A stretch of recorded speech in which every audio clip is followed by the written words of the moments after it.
Hi guys, welcome back in our channel. Myself Manjeet Singh. तो इस video में आज हम लोग डिस्कस करने वाले हैं डिजाइन ऑफ स्टील स्ट्रक्चर के कुछ एमसीक्यू टाइप के क्वेश्चन मैं आपके सामने ले आया हुआ हूँ। आइए देखते हैं। तो पहला क्वेश्चन है, the strength of a joint in a vaulted connection is 620 kilo Newton. The size of plate is 180 millimeter width and 20 thick. If the yield strength of material of plate at 250 Newton per millimeter square and partial safety factor as 1.1, then the efficiency of the joint is। तो इस question में efficiency आपसे पूछा गया है। आइए इसको हिंदी में एक्सप्लेन करते हैं। The strength of joint in a bolted connection is 620 kilo Newton. यहाँ पर आपको बोल्टेड कनेक्शन का जॉइंट का स्ट्रेंथ दिया है 620 किलो न्यूटन। ये स्ट्रेंथ ऑफ जॉइंट है आपका। स्ट्रेंथ ऑफ जॉइंट कितना दे दिया? 620 किलो न्यूटन। ठीक है। उसके बाद क्या दिया गया है? प्लेट का आकार 180 मिलीमीटर, यानी the size of plate is 180 with and 20 thick. Plate का जो आकार है 180 मिलीमीटर चौड़ा है और 20 मोटा है। If the yield strength of the material of plate at 250 Newton per millimeter square, यदि प्लेट की सामग्री की यील्ड स्ट्रेंथ 250 न्यूटन पर मिलीमीटर स्क्वायर है and partial safety factor as 1.1 और आंशिक सुरक्षा गुणांक 1.1 है, तो जोड़ की दक्षता ज्ञात कीजिए। देखिए, एफिशिएंसी ऑफ जॉइंट आपसे पूछा गया है। एफिशिएंसी ऑफ जॉइंट का फॉर्मूला होता है strength of joint divide by strength of plate into 100। ये फॉर्मूला होता है। ठीक है। तो यहाँ पर हमें स्ट्रेंथ ऑफ जॉइंट हमें पता है, तो निकालने की आवश्यकता नहीं है। चलिए, जो वैल्यू दिया गया उसको हम लोग लिख लेते हैं एक बार। स्ट्रेंथ ऑफ जॉइंट आपको दिया गया है, स्ट्रेंथ कितना दिया गया है? 620 किलो न्यूटन है। तो 620 इंटू 10⁻3, इसको मैंने न्यूटन में बना लिया। ठीक है। ध्यान दीजिए, जो आपका पार्शियली सेफ्टी फैक्टर दिया गया है ना, इससे हमेशा स्ट्रेंथ में डिवाइड कर देना चाहिए, एंड डिवाइड बाय 1.1। ठीक है। ये स्ट्रेंथ ऑफ जॉइंट हो गया आपका।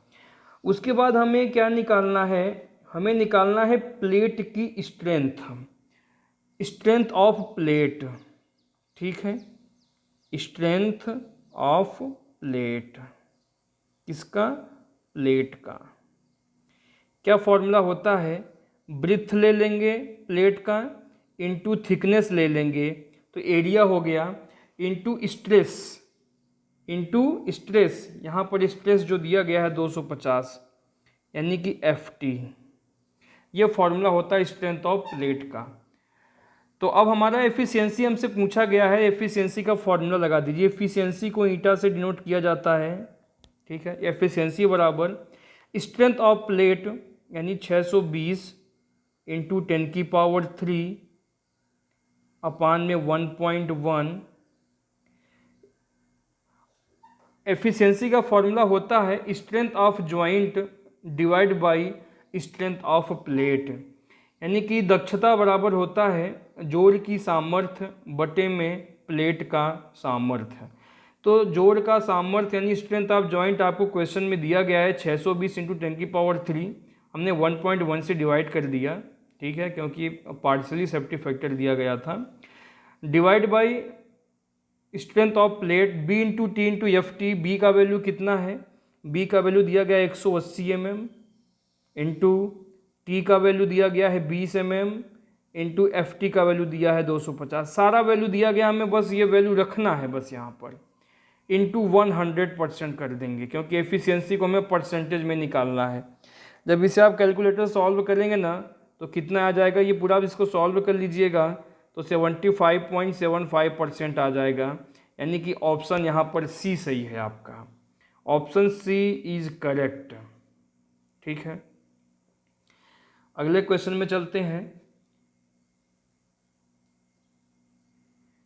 As per IS 800 1984 specification, how to calculate the gross diameter of a bolt if diameter of the bolt is less than or equal to 25 millimetre.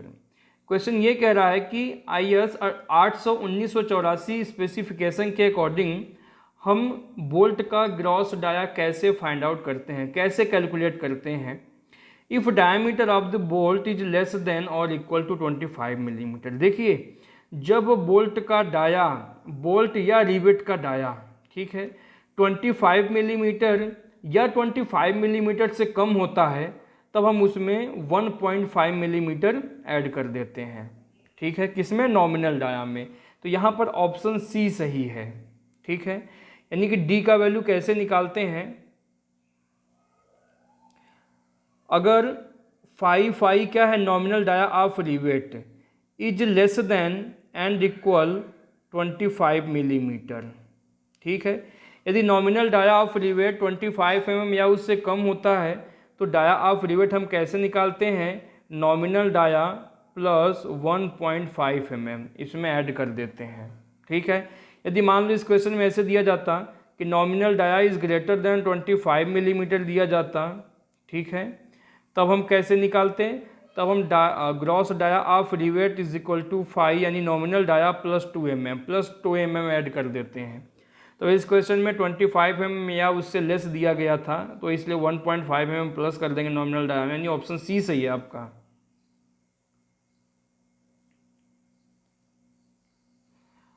अगला question है, according to IS 800 2007 partial safety factor for resistance governed by yielding is.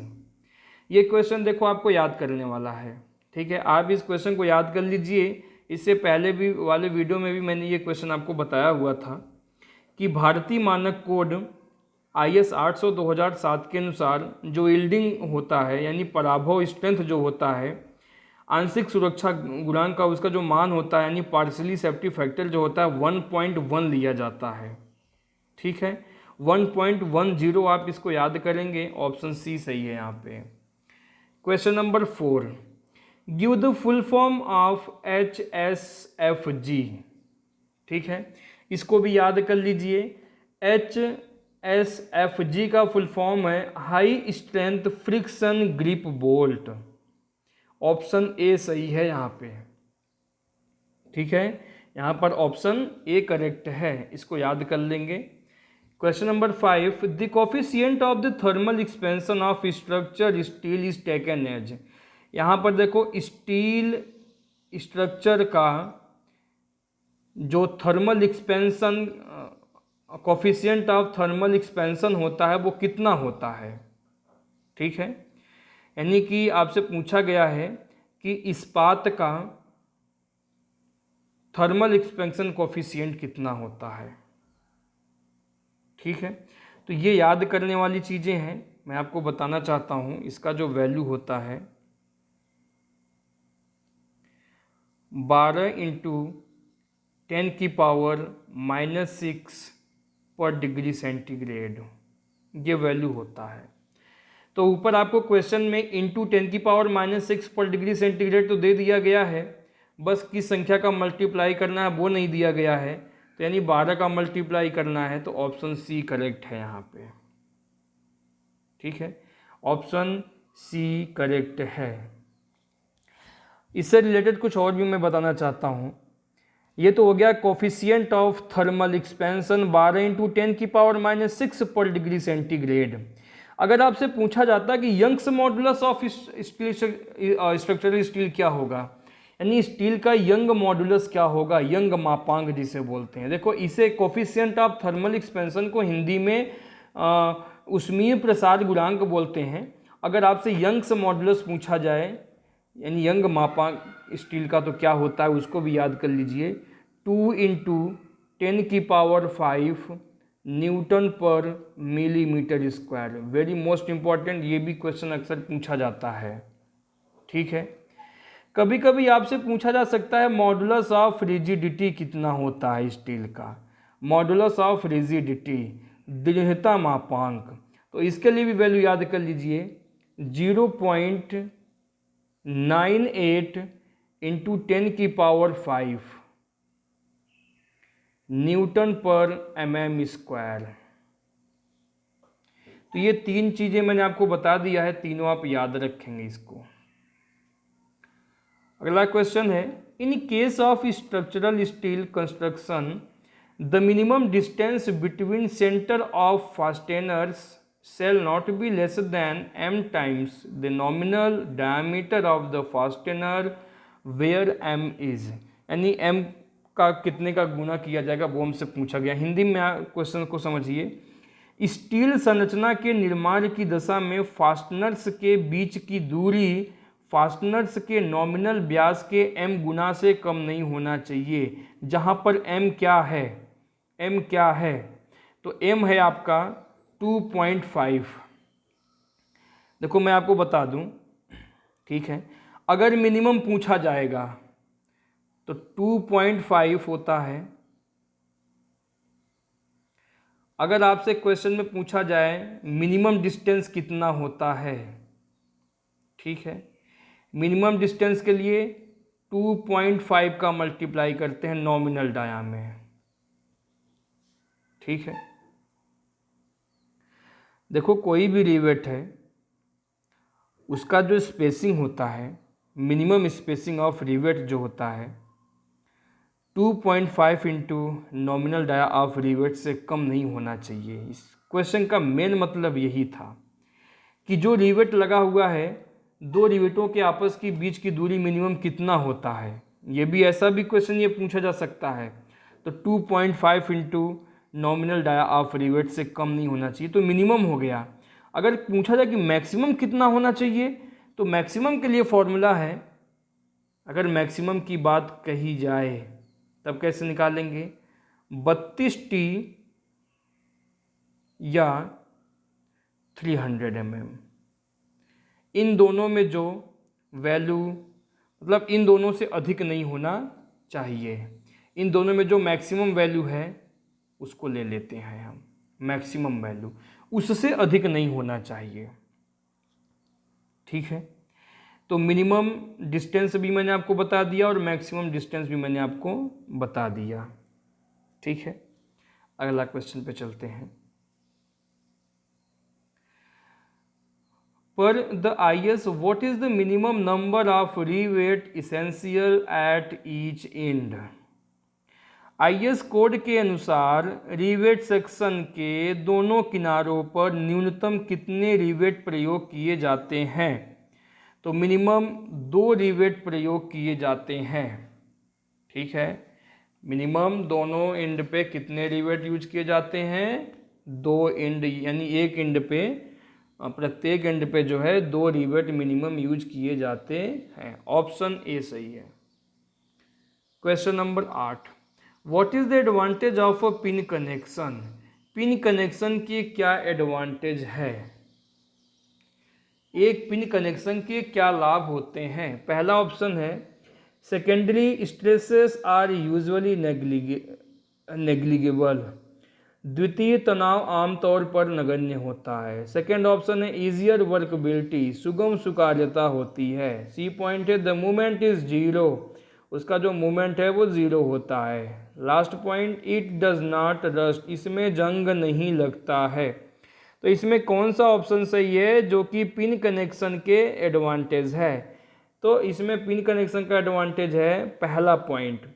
एक pin connection का मुख्य लाभ यह होता है कि इसमें द्वितीय तनाव आमतौर पर नगण्य होता है, यानी कि सेकेंडरी स्ट्रेसेस ये हमेशा निग्लिजिबल होता है, ठीक है, यानी कि इसको हम जीरो मान के चलते हैं।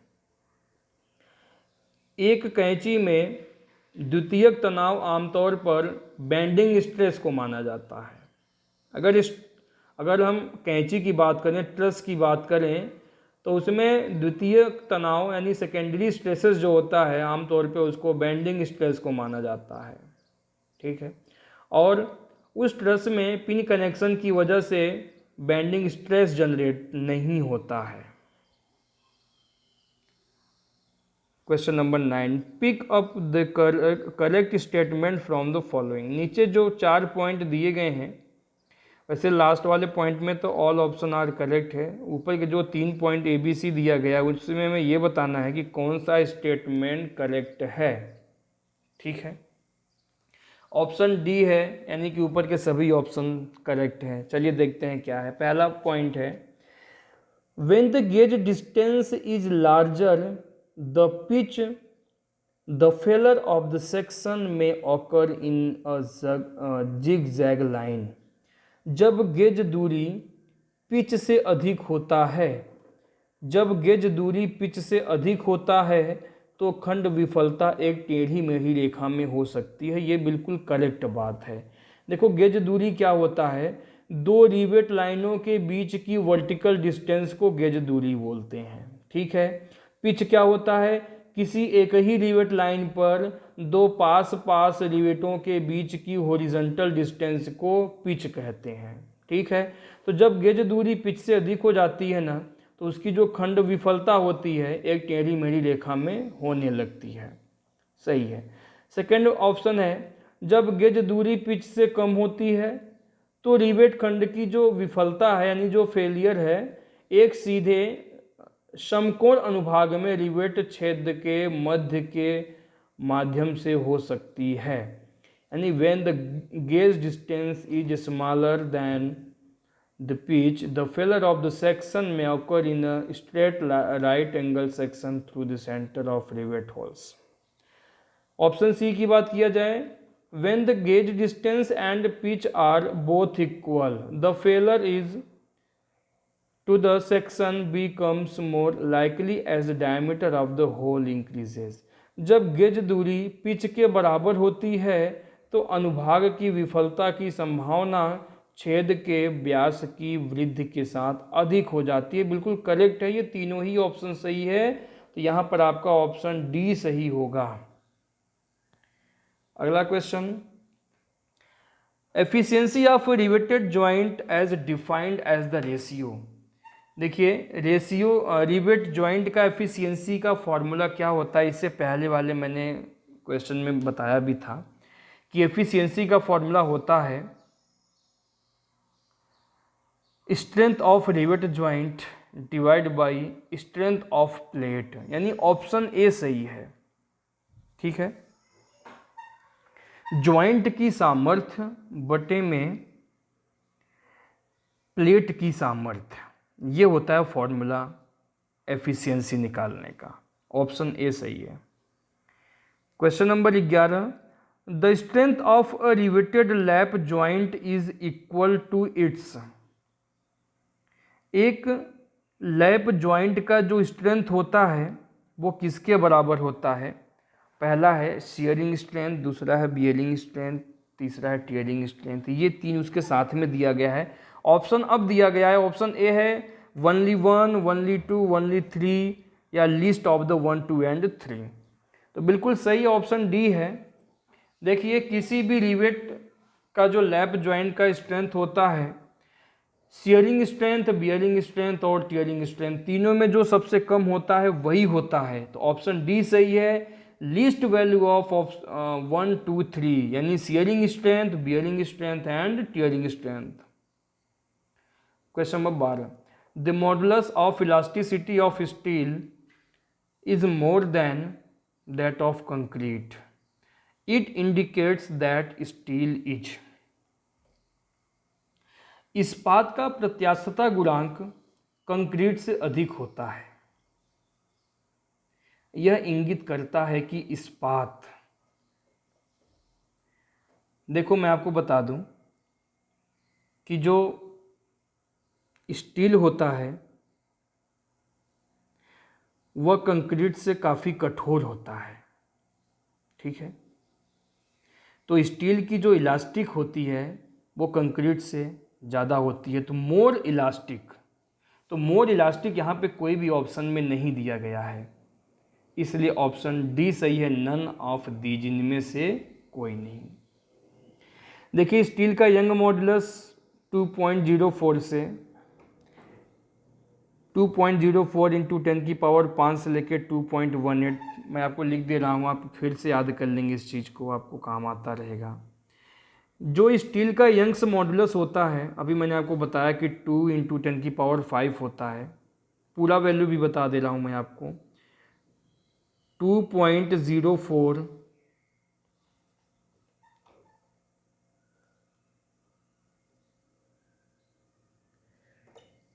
2.04 इंटू 10⁵ से लेके होता है 2.18 इंटू 10⁵, या हम लोग इसे कह देते हैं 2 इंटू 10⁵, केवल इतना ही कह देते हैं।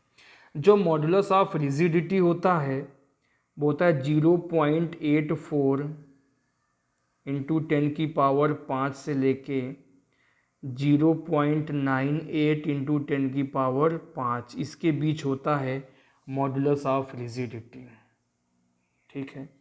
स्टील की डेंसिटी की बात करूं तो मैंने पहले भी बता दिया हूं, डेंसिटी कितना होता है 78,500 न्यूटन पर मिलीमीटर स्क्वायर, या 7850 किलोग्राम पर मीटर स्क्वायर। यहाँ पे यूनिट पे एक सेकेंड, हम लोग 7850 लिख दीजिए।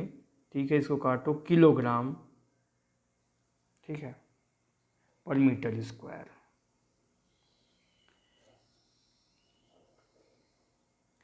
अब बात आती है, सॉरी, क्यूबिक मीटर में होता है डेंसिटी। ठीक है, या कह सकते हैं 78,500 न्यूटन पर मीटर क्यूब।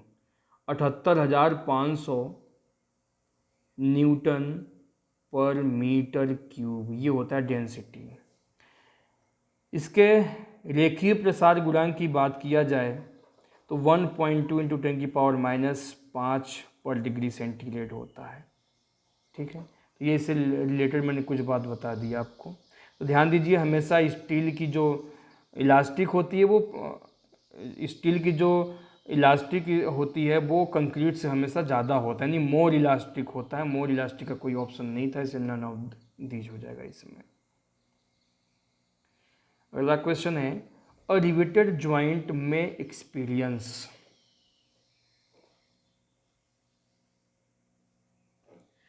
अ रिवेटेड ज्वाइंट में एक्सपीरियंस। ठीक है, इस क्वेश्चन को समझिए। यहाँ पर आपको 4 ऑप्शन दिए गए हैं। पहला ऑप्शन है, यानी हिंदी में इसका है, एक रिवेट की जोर को इसका अनुभव हो सकता है, या एक रिवेट किए हुए जोर को इसका अनुभव हो सकता है। ठीक है, पहला ऑप्शन है टीयरिंग फेलर ऑफ प्लेट्स। बिल्कुल, रिवेट ज्वाइंट में जो प्लेट है, टीयरिंग फेलर उसमें हो सकता है। Bearing failure of plates, plate की बियरिंग फेलियर भी हो सकता है। Splitting failure of plate at the edges, बिल्कुल ये भी करेक्ट है कि जो प्लेट है उसके किनारे में स्प्लाइटिंग फेलर हो सकता है। ठीक है, यानी कि यहाँ पर जो है तीनों ही ऑप्शन सही है, तो all option are correct, option D सही होगा यहाँ पे। Question number 14, pick up correct statement from the following. यहाँ पे ऑप्शन दिए गए और आपको ये बताना कि कौन सा करेक्ट है। ऑप्शन डी सही है, all the option are correct. चलिए देखते हैं कैसे करेक्ट है। पहला point, tacking rivets are used if the minimum distance between centres of two adjacent rivets exceed 12T और 200 millimetre, whichever is less. यानी टैकिंग रिवेट्स का इस्तेमाल तब किया जाता है यदि दो आसन्न रिवेट्स के केंद्रों के बीच की न्यूनतम दूरी 12T या 200 मिलीमीटर से अधिक हो। इनमें दोनों में से जो भी कम भी होता है उसको लेके चलते हैं, ये बिल्कुल करेक्ट है। सेकेंड ऑप्शन को देखते हैं, tacking rivets are not considered to calculate stress. तनाव की कैलकुलेशन के लिए टैकिंग रिवेट्स को नहीं माना जाता है। बिल्कुल करेक्ट है। जब टेंसाइल की बात आती है तो वहाँ पर हम उसे कंसीडर नहीं करते हैं, स्ट्रेस में कंसीडर नहीं करते हैं। Option C, tacking rivets are provided throughout the length of compression member composed to two components back to back। Tacking rivets संपीड़न अवयवों में एक दूसरे से जुड़े हुए दो घटकों के पूरी लंबाई में प्रदान किए जाते हैं। बिल्कुल ये भी करेक्ट है। तो यहाँ पे चारों ऑप्शन सही हैं आपके। Question number 15, according to the Unwin's formula if T is the thickness of the plate in millimetre the nominal diameter of the rivet is. यहाँ से आपको nominal dia of rivet D बराबर पूछा है, यानी कुल मिला के आपको अनविन्स फॉर्मूला पूछा गया है। यहाँ पर यह भी बोला गया कि टी का वैल्यू जो है वो मिलीमीटर में दिया गया है। ठीक है, तो अनविन्स फॉर्मूला बहुत इंपॉर्टेंट फॉर्मूला पूछा है। मैं यहाँ पे बता देता हूँ क्या होता है Unwin's formula. Phi is equal to, यहाँ पे नॉमिनल डाया को डी मान लिया है तो एक ही चीज़ है, हमने फाई को मान लिया नॉमिनल, यानी नॉमिनल डाया बराबर क्या होता है 6.05 अंडर रूट टी। ये वैल्यू मिलीमीटर में निकल के आता है। तो क्या देखो ये ऑप्शन दिया गया है,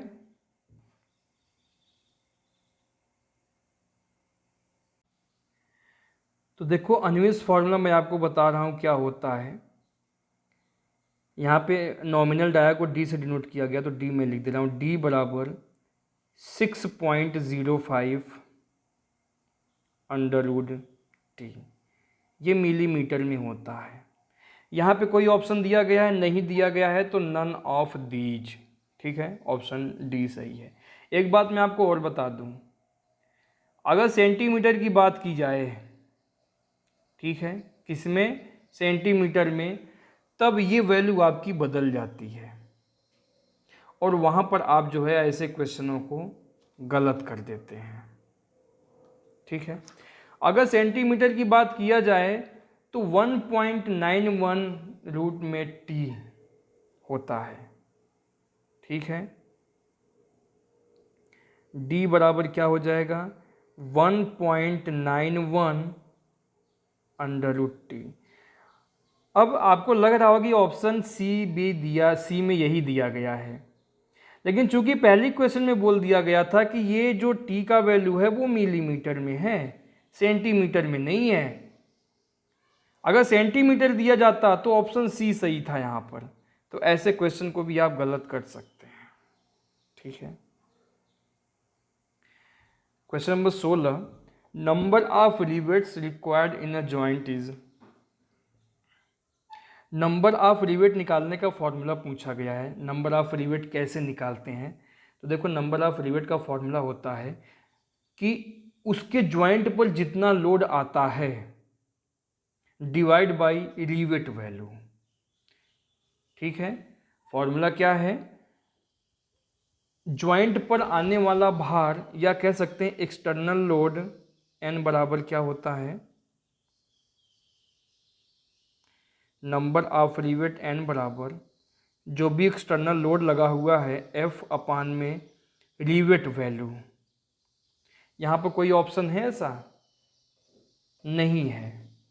ठीक है, तो नन ऑफ दीज हो जाएगा इसमें। 17, design of riveted joint is based on the assumption. Design of rivet, question को ध्यान से समझिए। एक रिवेटेड जोड़ का डिजाइन किस धारणा पर आधारित है। पहला ऑप्शन देखते हैं, load is uniformly distributed among all the rivets. Load सभी रिवेट्स के बीच समान रूप से वितरित किया गया है। यह सही है कि रिवेट पर समान रूप से यूडियल लोड लगता है। ऑप्शन बी देखिए, shear stress on a rivet is uniformly distributed over it's gross area. Rivet पर कर्तन प्रतिबल अपने सकल क्षेत्रफल समान रूप से वितरित किया जाता है। बिल्कुल करेक्ट है ये भी। Bearing stress is uniform between the contact surfaces of the plate and the rivet. जो धारण प्रतिबल है प्लेट के संपर्क सतहों और रिवेट के बीच एक समान होता है। यह भी करेक्ट है, यानी all option are correct, option D सही है। Indian standard wide flange beams are denoted as. Indian standard wide flange beam को दिखाने के लिए क्या प्रयोग करते हैं? देखो, आई से इंडियन होता है, क्या होना चाहिए? एस से स्टैंडर्ड होता है, आई एस हो गया। वाइड, वाइड को डब्ल्यू से डिनोट किया जाता है, बट यहाँ पर डब्ल्यू नहीं लिखा है कहीं पर, आई एस डब्ल्यू एफ, ठीक है, तो यहाँ पर नहीं है, तो या ऑप्शन कोई भी यहाँ पे सही नहीं है, तो नन ऑफ द एबव, इनमें से कोई नहीं होगा। 19 question number, the structural advantage of using steel as a structural member is.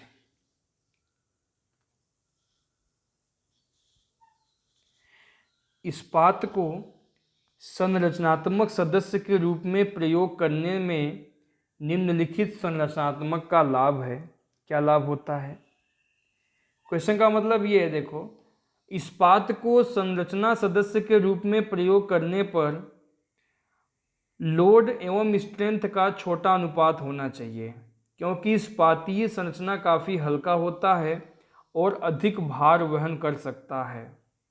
तो small weight to strength ratio होना चाहिए, ऑप्शन ए सही है। फिर से मैं रिपीट करूंगा इसके बारे में कि इस्पात को स्ट्रक्चरल मेंबर के रूप में प्रयोग करने में लोड और स्ट्रेंथ का रेशियो हमेशा छोटा होना चाहिए, यानी वेट और स्ट्रेंथ का रेशियो हमेशा छोटा होना चाहिए, हमेशा स्मॉल होना चाहिए, क्योंकि इस्पाती स्ट्रक्चरल जो होता है काफ़ी लाइट होता है और ज़्यादा ये लोड को बियर कर लेती है। ऑप्शन ए सही है। Last question, in a diamond riveting for a plate of with B and rivet diameter D the efficiency of the joint is given by. यहाँ पर एफिशिएंसी आपसे पूछा गया है, ठीक है, एफिशिएंसी आपसे पूछा गया, तो एफिशिएंसी का फॉर्मूला क्या होता है? देखिए, चलिए इस फॉर्मूले को बनाते हैं, फिर देखते हैं कोई ऑप्शन आता है, मिलता है इसमें कि नहीं। एफिशिएंसी का फॉर्मूला होता है strength of joint divide by strength of plate, यानी कह सकते हैं पीटी, पीएस और पीबी में जो कम हो, इनमें जो कम होता है, divide by strength of plate, यानी B into T into F T, ठीक है। तो यहां पर देखिए,